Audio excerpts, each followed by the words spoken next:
Should I start? A very good morning and heartiest welcome to each and everyone present here.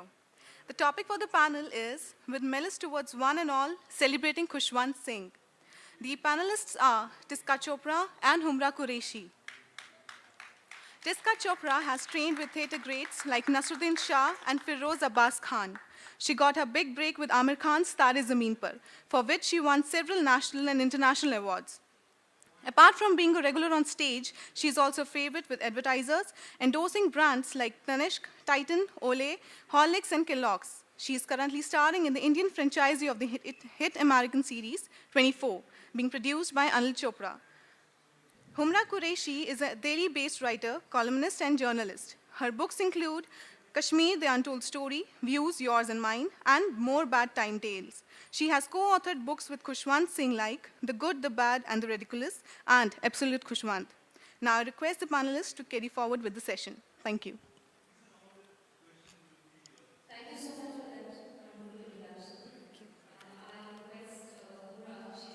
Very closely with Khushwant uncle for many, many years. She's known him for what, 30 years? 30 years. It's a long, long association. I may be related to him, but I think she's had a closer association. So, Humra, why don't you take on?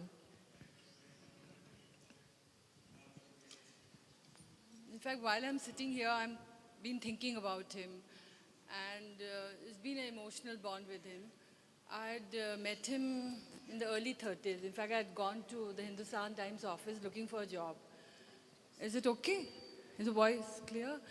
And he was very polite. He gave me tea, there were biscuits, but he said no job. And I mean, I shouldn't say I was hurt, but I said, please try. He said, no, I know I can't give you a job right now. And when I came back home, I said, no, I have to write. So I took to freelance writing in a big way. I mean, I wrote all over. And it's his graciousness that each time he saw my byline, those days, he used to call up. And he said, I read you there and I read you there.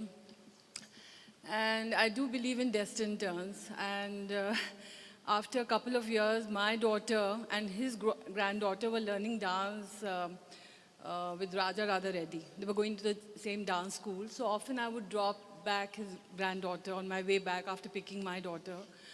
And then Naina told me one day, she said, why don't you come and meet my Nana? I said, maybe he wouldn't recognize me and he's too busy. She said, no, you do try and come. So that got me back. I mean, then I went to his home and he was so warm, so gracious. And within a month of that, I got a thing from Times of India that I have to do a big feature on celebrity bedrooms. So I was a little petrified whom to call up and who would open his bedroom, so that the photographer and I can be there. So I called him up. He said, of course. And then we went with the photographer and I. And I was amazed, like a child, he showed me the entire home. I mean, it was a tour of his little home, apartment, and introduced me to his wife. Mala was there, his daughter. Rahul wasn't there. And his cook and his other, I mean, it was lovely. I couldn't believe in this day and age a person could be so innocent, where the beds are and the dining table, where the furniture was made, everything possible. I mean, that was a turning point in the sense there was a deep bonding, and then we used to go for walks to Lodi Gardens. I stayed that time quite near his home. So I would pick him up, or he would drive and meet me at the Lodi Gardens, and we used to take our regular walks, and that was that one-to-one conversation. And what touched me about him was honesty. I mean, honesty to the core. I mean, he was like a child. And with that takeoff, I mean, those 30 years, I look forward to meeting him, and I've been, I think, grateful that I've had this sort of bonding, and I learned a lot. It's not that he sat and gave lectures, no. But after half an hour, he would look restless and look at his watch. He wouldn't say much, but he said, every minute is important, don't waste time. And 2, 3 things I learned from him, which I think I should offload, and then later we can have a conversation. One is, even if you're very upset with a person, don't enter into a fight or an argument. Because according to him, that wastes your time and energy. Just move away. Like he moved away from many, many people in his life. Just move away. He said, don't get blood pressure by wasting your time because nobody changes. And never lie.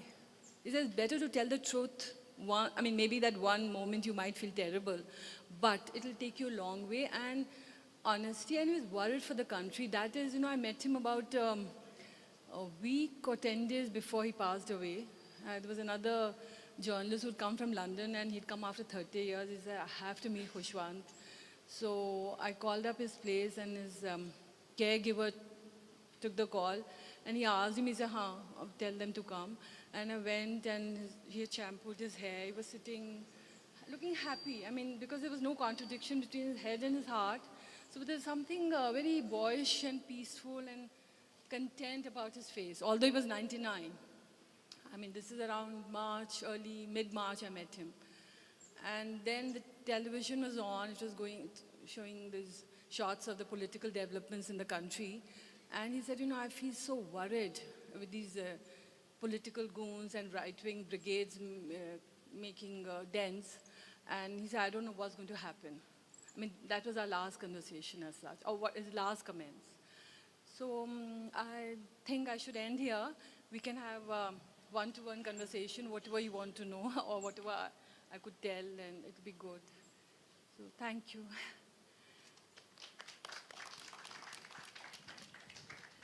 What strikes me about Humra is she's absolutely, I met her just yesterday at the Lit Fest, and she seems so innocent and otherworldly in so many ways. And that's not a surprise to me, because I think Khushwant uncle attracted people like that, and he made associations with people like that. There was two impressions of Khushwant Singh that one had. One was, as a child growing up, my mum is a poor cousin. They're the rich cousins, we're the poor cousins. So we were the poor cousins living in Faridabad or wherever, or Noida. And we were kept consciously away from Khushwant uncle's influence. He was just not kosher.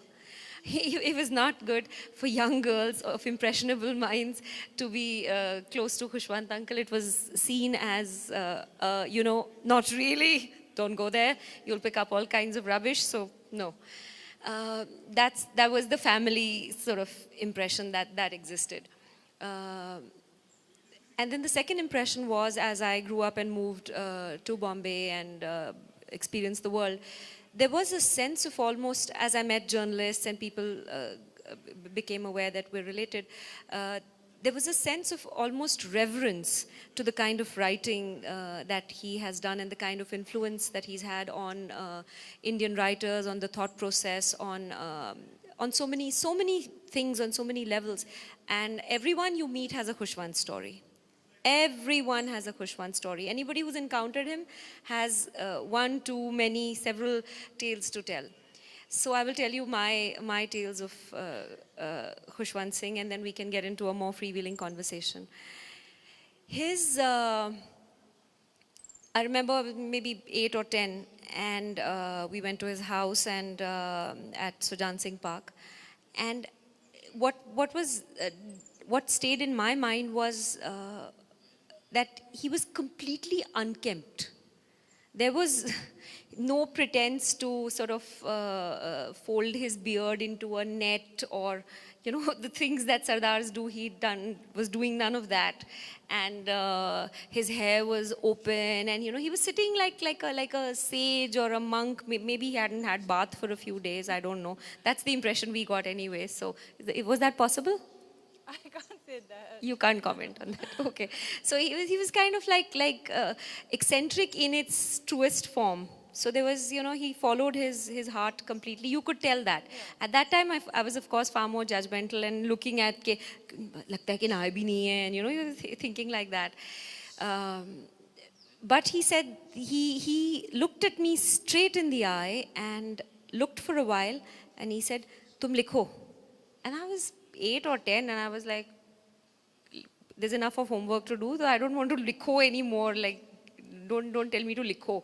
So, however, I think it struck my dad, and so he made sure that I edited the school magazine, college magazine. I was writing something or the other.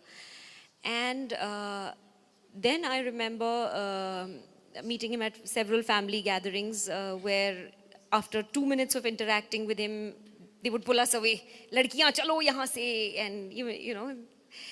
But when I got into acting and I went and visited him, so he said, "Sundarta ek cheez hai, par dimag bhi ek cheez hai."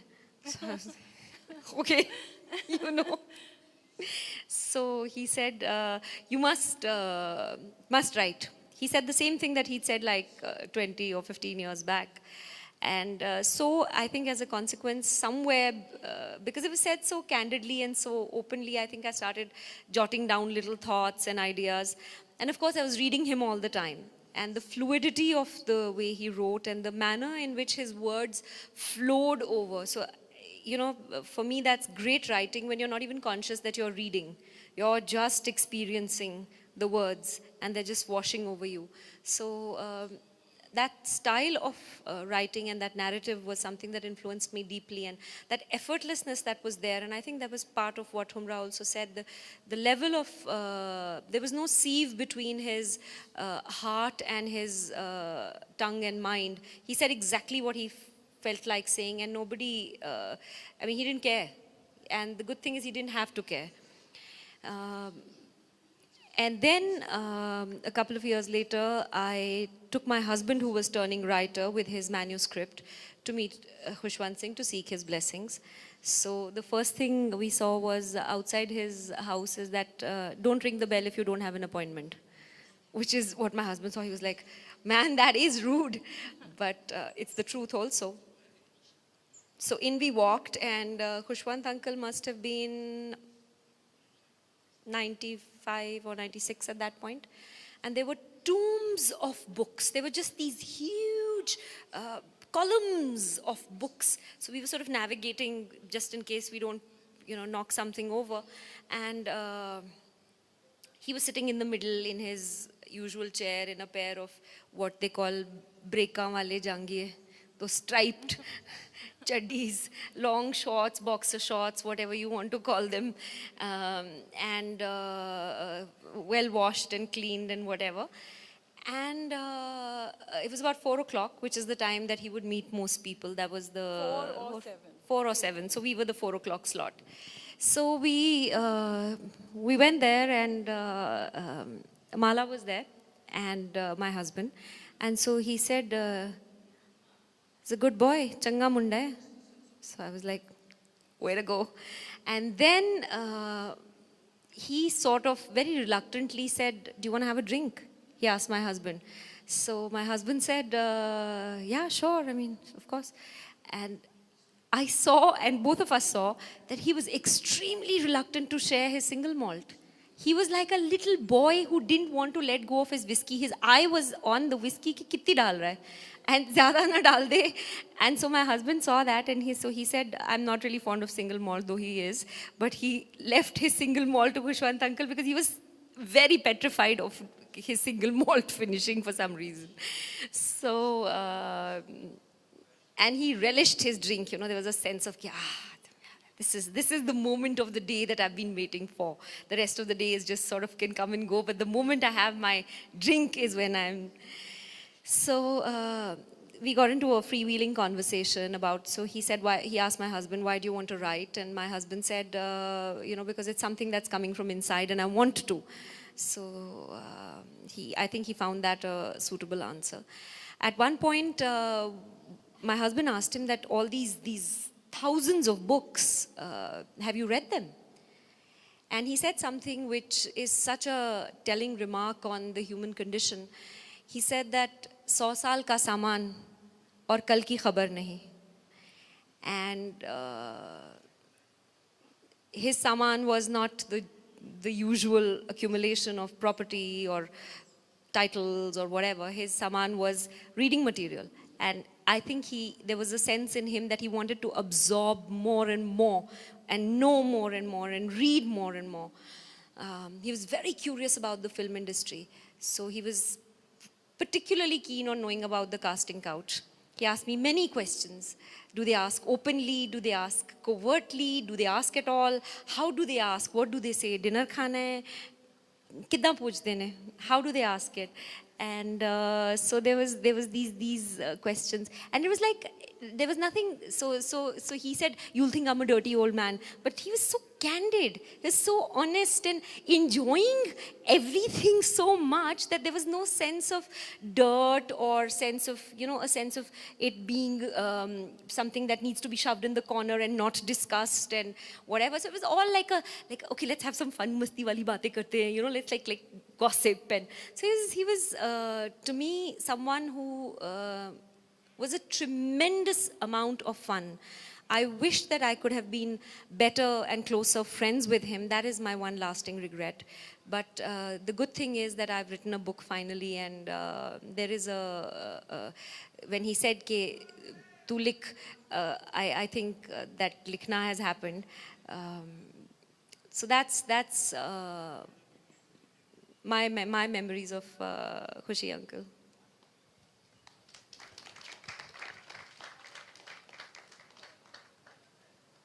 Would you like to ask few questions? What exactly? Would you like to ask few questions?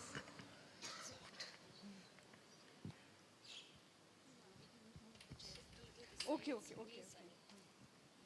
In most of his writing, he was brutally honest. Yeah. So did it take people away from him, like his friends, family? No, see, like she mentioned, in the beginning, they were a little wary. Even I, when I met him, I said, I don't know what will he say, and he might write if he asks me something, and I'm also brutally honest, I'll reply in that way, and suppose it. No, but he was a very, very man of values, and he was a conservative man. This I can vouch for. I knew him for 30 years. Except for that 7 to 8 break, that he would. What is this? Why is so scary? Okay, thank you. Thank you so much. Yeah. Except for that 7 to 8 break, when he would have his whiskey and indulge in that little, he used to say gupshup, little gossip. That was like for him, time to relax. Yeah, that was for him time to relax. Can you hear? No?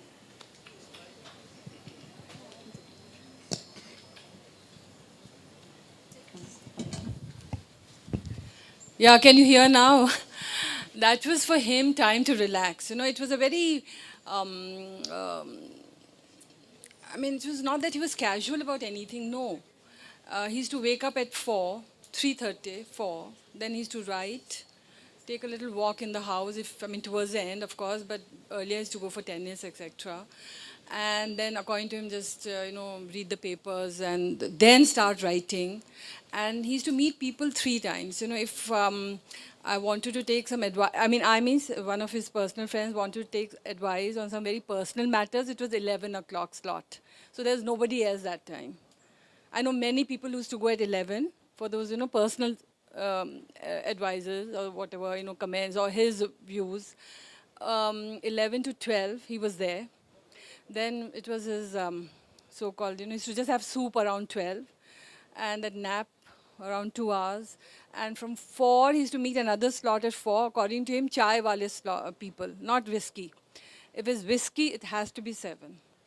And yes, as she was correct, he was very particular, how much to offer, and only like 6 people at one time, not more.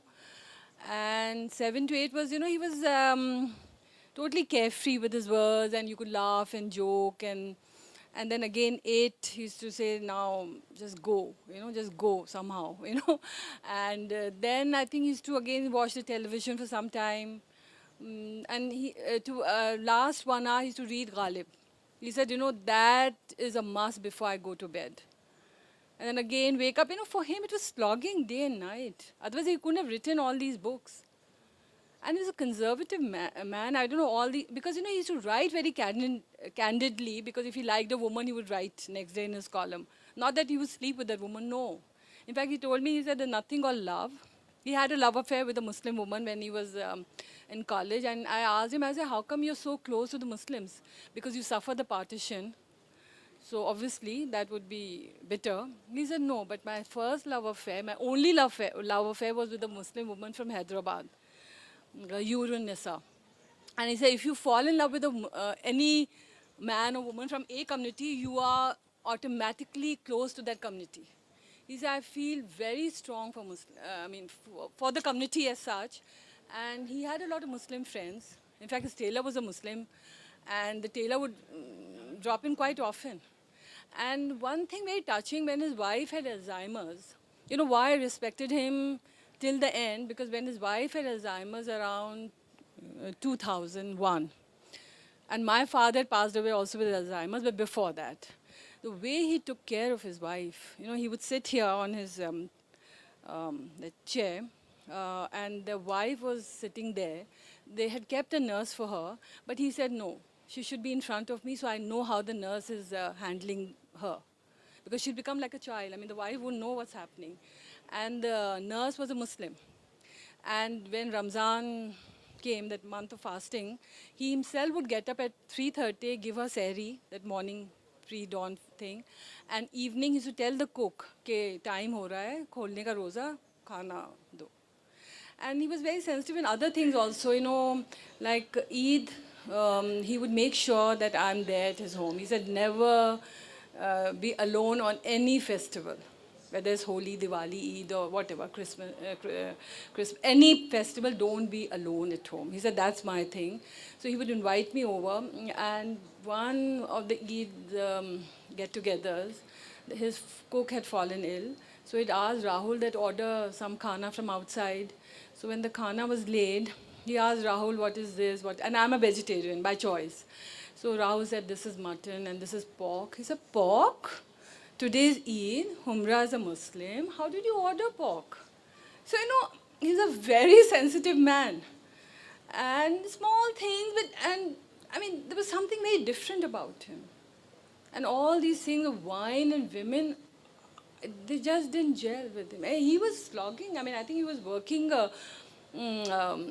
18 hours a day, if not more, right till the end. In fact, towards last 2 months, he said, you know, मैं थक गया हूँ, बड़े मियाँ मुझे बुला लें. He used to call God बड़े मियाँ. He said, बुला लें, मैं बहुत थक गया हूँ, कब जाऊँगा, क्या होगा. And when his brother died, his younger brother, who was just staying in the apartment just above his, Brigadier Gurbakh Singh. So, and the brother died in the sleep. I think his brother died around December, November. So I went to his home. He said, you know, I want to die the same way. Because Gurbakh slept, morning they found him gone. And he said, I never would like to go to a hospital. And he hated doctors and surgeries and all that stuff. He said, I want to just die. They बैठे हैं, चले जाएं. And he wanted to be buried in a graveyard. He tried his best. But the 2-3 Muslim sort of graveyard owners or whatever they're called, authorities, they said, no, you know, it's not possible for a Sikh to be buried. Then he went to the Baha'i Trust. So he even found a place. But they said, no, when you die, you're not, I mean, we wouldn't put you there. It can be wherever there is some vacant place. He said, no, I want to die. I want to be, this should be my grave with the peepal tree. So they said, that's not possible. He said, then in the end, I'll, you know, electric crematorium, that's all. And he died the way he wanted to. I think he ordered soup. By the time the soup came, he had a very bad cold and cough. I'm not sure whether he could even take sort of a spoon of this soup, because by the time the soup came, the cook saw him half reclining or, you know, as if gone. And then they had a family doctor, Dr. Kalra, who stayed very near his home. He was called, he said, he's gone. So he was a very good man, and anything more? Yeah. I would like to ask, as a young lady, Tiska, when you said in the family there was a... It's working? Yeah, yeah. Okay. When they said that, you know, you can't stay there for any longer than, you know, so much. What was the reason for that? Because obviously family should know him better. Won't you say so? Why is this This is, like a contradiction to what she is describing him as, and what you are saying as a family, part of the family? It doesn't gel. Why is that? Good question.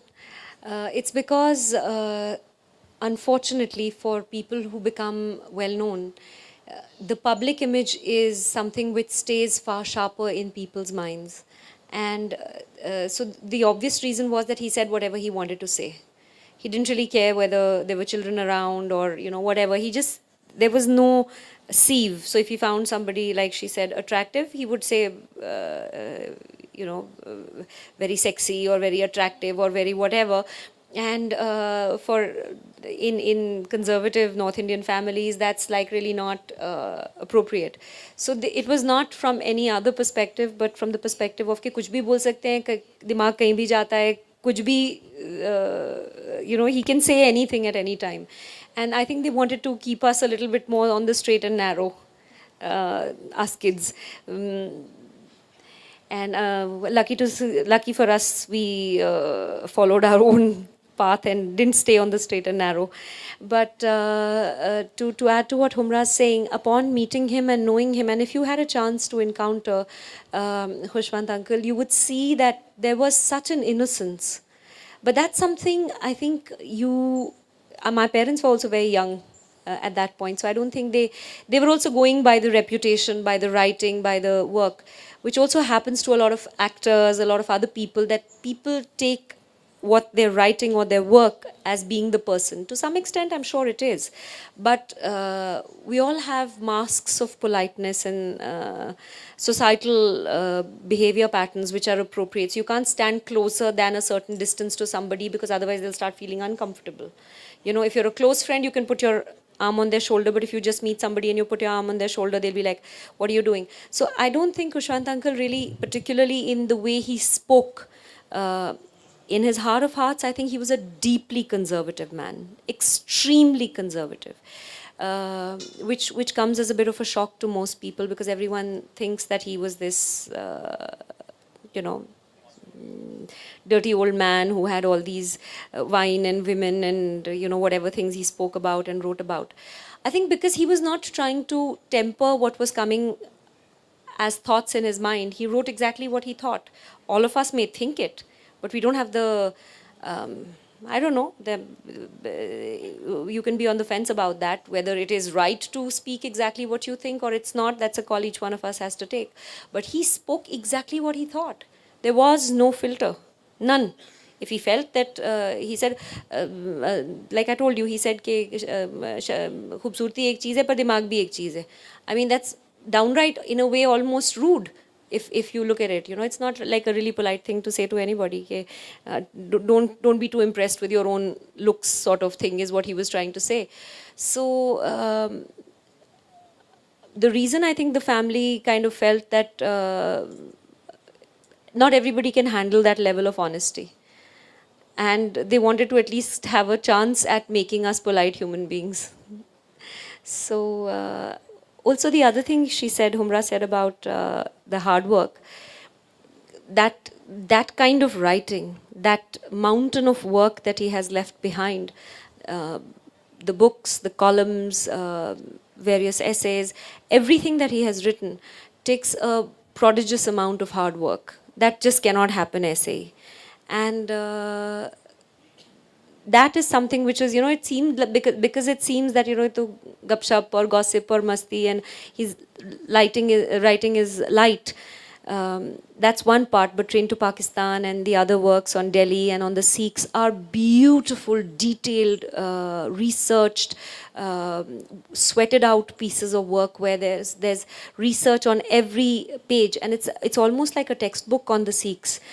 So I think that is a part of him which is very often not noticed, because we are more interested in the gossipy, wine drinking, womanizing sort of tales that float around. But I don't think he really actually went out and misbehaved with anybody. That's not something you'll hear. He was a very gentlemanly person. Can I just add something to this? It might seem very ironical that he was a non-believer, But he did the most for the Sikh community by his volumes, History of the Sikhs, and the Gurdwaras. I mean, he had a charitable trust. You know, anybody going with some problem, especially in Pingwara and Punjab, regularly, I think he said, you know, according to our Sikh thing, you have to give 1/10 of your earnings to the poor. Very quietly. And when he was upgrading his history of the Sikhs, he made me the research assistant. So he always had the, I mean, I know more about Sikh history and religion than about my own. Because I was researching on the Sikh thing, and he always had the thing of getting people of two communities together. Subtle. There was no big lecture or sermon. And the history of the Sikhs, he really slogged. In fact, he said when the history of the Sikhs was complete, he said, I feel I've done my bit. One day he asked me out of the blue about 12 years back or maybe more, 14, 15 years back, listen, tum kabhi Gurdwara gayi ho in Punjabi. So I said, no. He said, why? I used to write for the Tribune that time. The Tribune ke liye likhti hai, Gurdwara nahi gayi. I said, I don't know how to go. Nahi, main le jaunga. I said, but you yourself don't visit. He said, हाँ, मैं बाहर ही बैठा रहूँगा. But तुझे देखना चाहिए. There was another friend visiting him from the US. She just passed away with cancer, Surjit Kaur. So Surjit Kaur, me, he, I drove in my some third sort of rate car, which couldn't start. 10 minutes so lage start hone mein, and he was getting so impatient. He said, Gurdwara ka time ja raha hai aur already shaam ho rahi hai. But the way the car started, we went to Gurdwara Bangla Sahab. So I said, आप भी आइए जब, you know, all this trouble that, you know, he said, no, मैं गुरुद्वारे नहीं जाता हूँ, but मैं तुझे ले जाऊँगा. No, that was his thing. And then I said, आइए, the Surjit Kaur also said, he said, नहीं, मैं बाहर ही बैठा रहूँगा. He sat outside on the steps. We went, he said, जाकर देखा कैसा लगा. I said, really good and peaceful. जब भी मन चाहे आना चाहिए तुझे. You know, that sort of connect. And I said, have you been? I mean, he said, no, only once when my wife and I had a major fight and we were going in for a divorce and I got so nervous and rattled. So I didn't know what to do. I started praying and I wanted to run towards the Gurdwara. And he told me a strange, I said, do you believe in God and, you know, some superstitious thing? He said, actually not really, but 2, 3 things have happened, which do make me believe there is a power. He said when they were not very rich in the village Hadali, the ancestral village, when he was a small child. And he said, we were okay, we were landowners, we had a Haveli, but nothing khas, I mean, nothing great. And he said, my grandfather saved a Muslim Peer. There were floods. And the Muslim Peer ka naam bhi kuch bataya tha. I mean, there's there, but I really can't. He said the Peer was just drowning. He said, my grandfather pulled him out, got him home, got him clothes and food, and the Peer blessed us. That's there in his autobiography, that tere dono ladke raj karenge, told his grandfather. And he says, so my father became the biggest builder of New Delhi, and my uncle became a governor. He said, I do believe. And he said, once when he was working on the history of the Sikhs, he was in Tokyo. And he said, itna main thak gaya tha, because, you know, he never used a computer. Only handwriting, and he used to keep correcting. I mean, he was a perfectionist. And he said, I felt that I nahi likh pa raha hu. Matlab, it was so tiring. And he said, suddenly, he said, main so gaya on the table. He said, I felt a hand on my shoulder. And he said, I just woke up and I felt it's an unseen sort of hand. And he said, you know, it just gave me the energy to complete whatever he was completing. And there, you know, in his house, there were a lot of curtains with Muslim verses written. And, you know, Ayatul Kursi is a Muslim verse, again, for safety. I said, how come you put all this? He said, no, wherever I go, Iran, I got this, then Pakistan, these curtains. And he said, I believe in every religion has something to offer, and there has to be a connect. So much so, when he got his fellowship from one of the US universities, which one is it? Rockefeller Foundation, to do history of the Sikhs. And he said, I could have done it in DU, because they send the foundation, you know, you have to be under Indian University to complete the thing. He said, no, I chose Aligarh Muslim University so that there's the bitterness or the gap that come between the Muslims and the Sikhs after the partition or during the partition has to be done away with.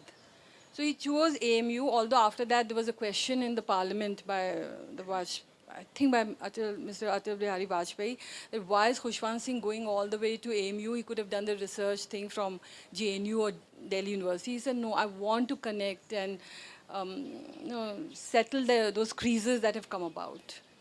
He was a different person, and I think he's done the most for the Sikhs because, he's left behind those volumes that carry every aspect to Sikh religion, to the community. And he was an emotional man. I mean, I saw him crying only once. Minu Bhandara, Bapsi Sidhwa's brother, he was a Parsi gentleman from Pakistan. He was also a member of the parliament. He had come to his home, and Khushwant had called some of us for a drink or tea or whatever.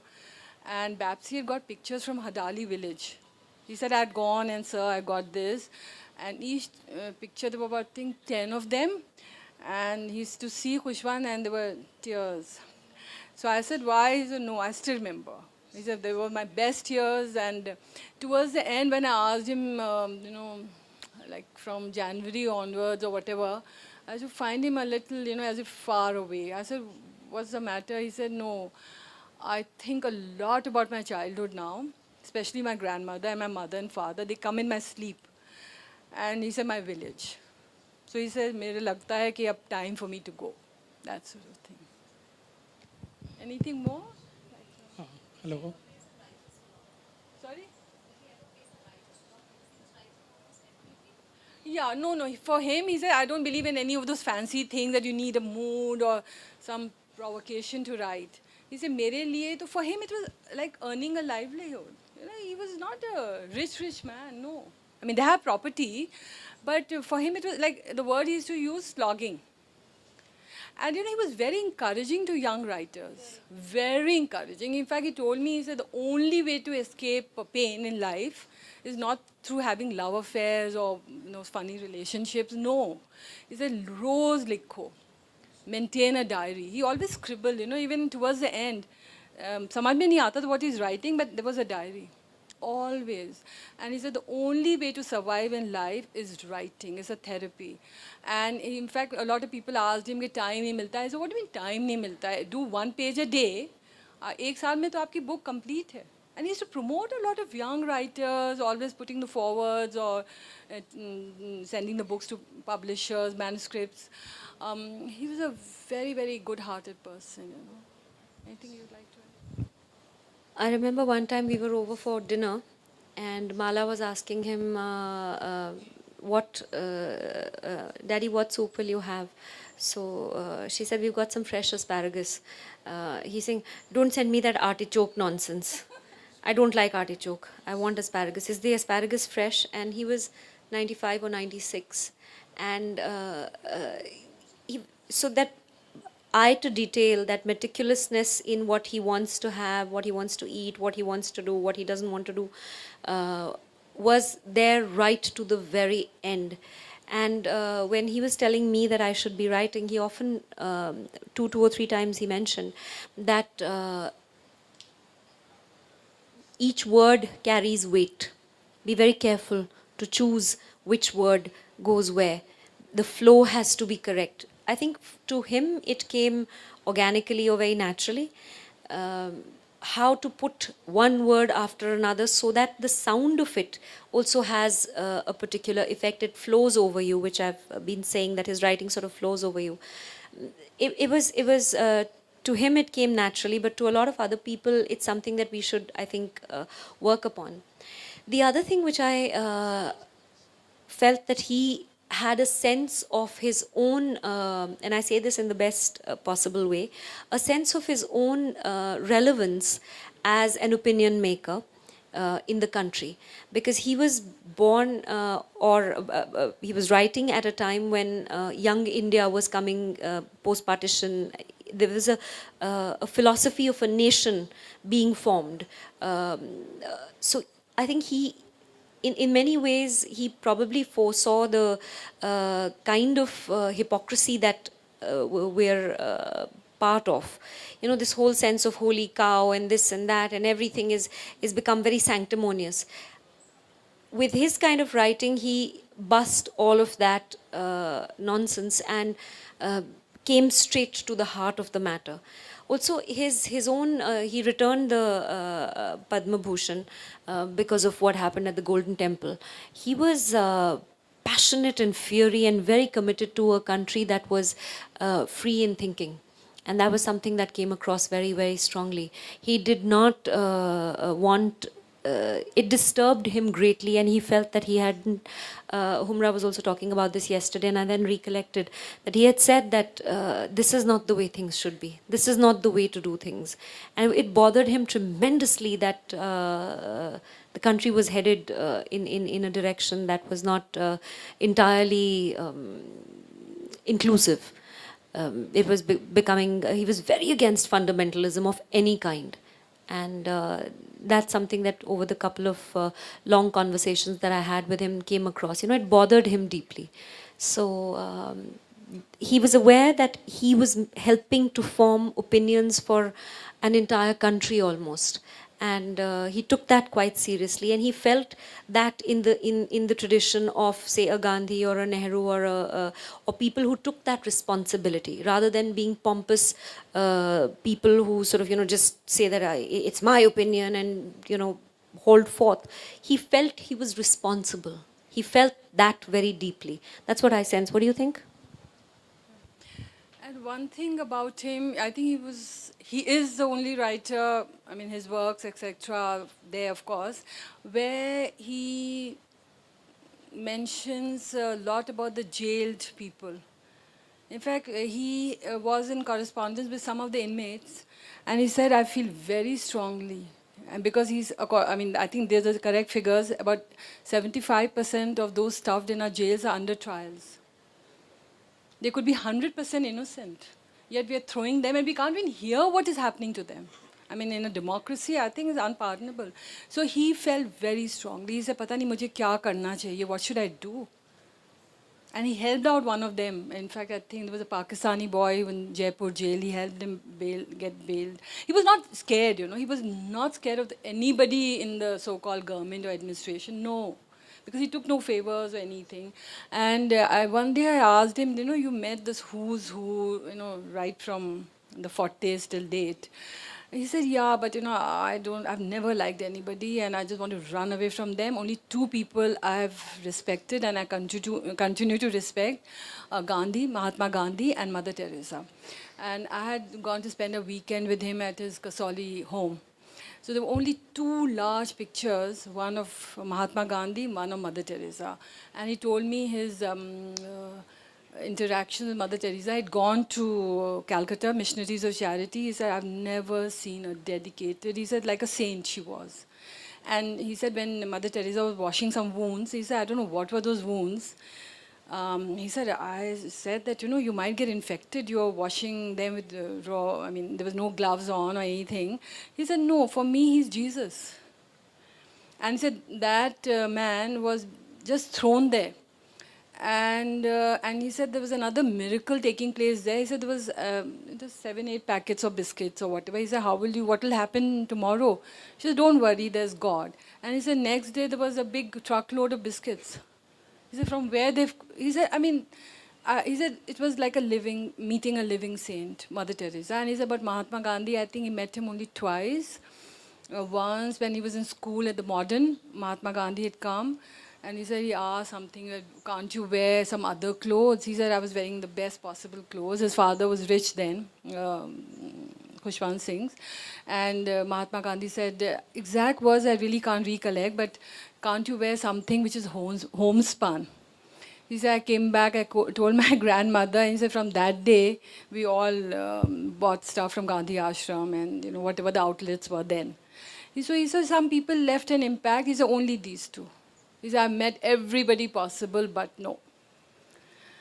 So he was a very different man, and this thing of writing, you know, I mean, he said, I don't know, he said, I wish more and more people write and write the truth, not some artificial hypocrisy. And he was worried by the political climate of the country. In fact, his book that was released 7-8 years back, if you read it now, I mean, there were pages which show that he could foresee this disaster happening because of the spaces shrinking, um, our intolerance and twisted notions. And so he was a worried man. Like I mentioned right in the beginning, that was my last meet when I met him. He was looking at the television, whatever shots were coming, and he said, I don't know kya ho raha hai. And he was very upset. In fact, I asked him, what are your regrets in life? He said, I should have never taken up the lawyer's profession because he said, I could not lie. I can never lie. He said, 7 years I just wasted. And he said, I should have been writing earlier and definitely against the intolerance, twisted notions that have come into our political domain, which is sort of wrecking the country. Do you have any personal favorite of yours, his work, which you'd like to see translating into a movie or probably go to to the masses and probably? I've done 7 books with him. I mean, his stuff, I put it down together, his views.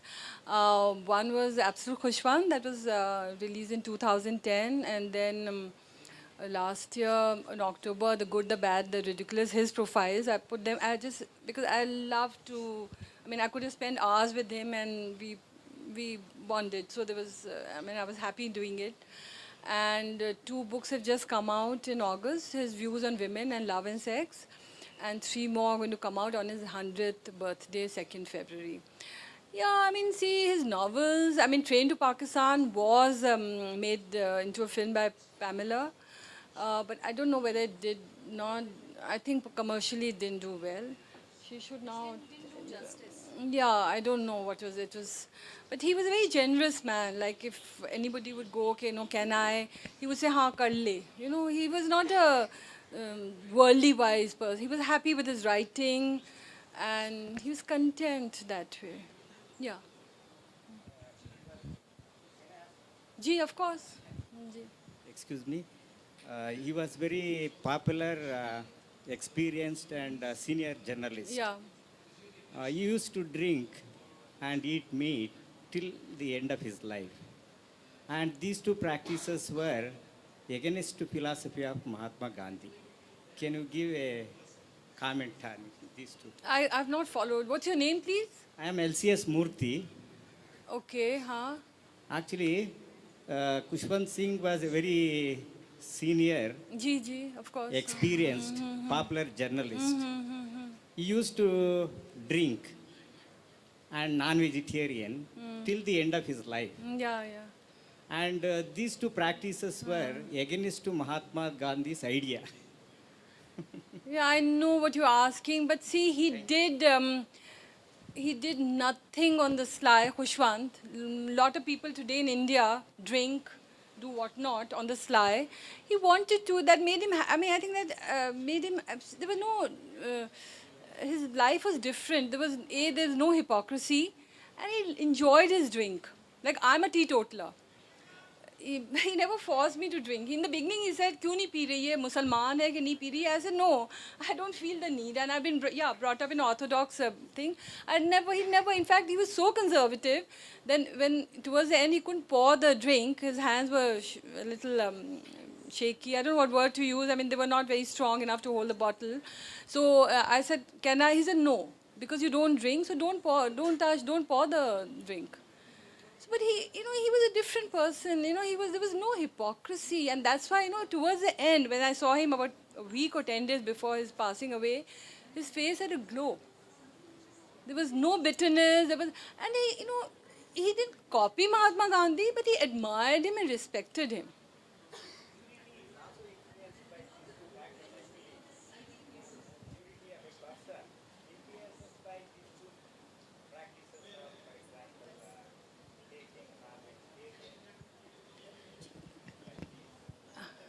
No, but he just had at 7 o'clock that this thing, and he enjoyed it. Maybe it relaxed him. These are personal things. Yeah, and he never got drunk. There's a different. He enjoyed his drink, like you enjoyed chai. Maybe he enjoyed that drink. So.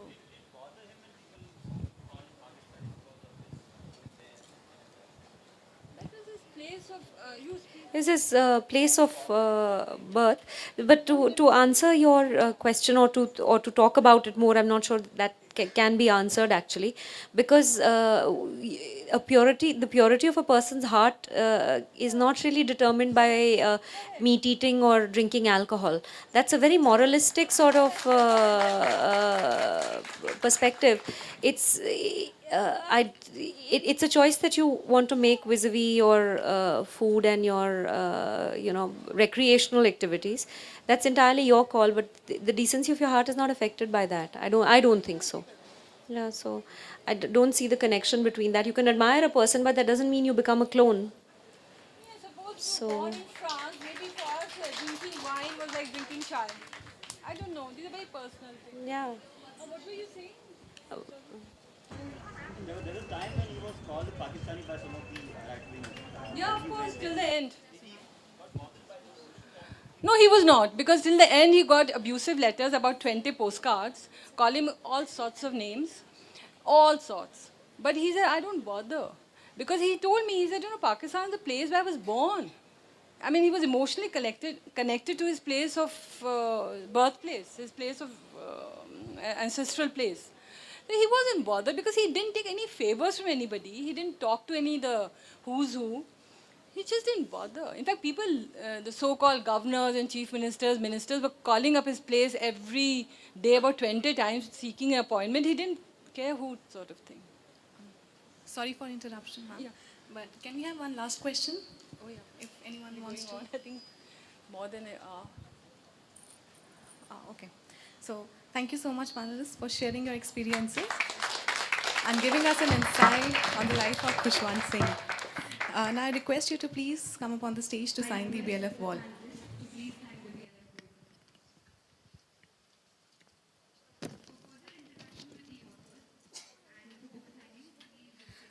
Since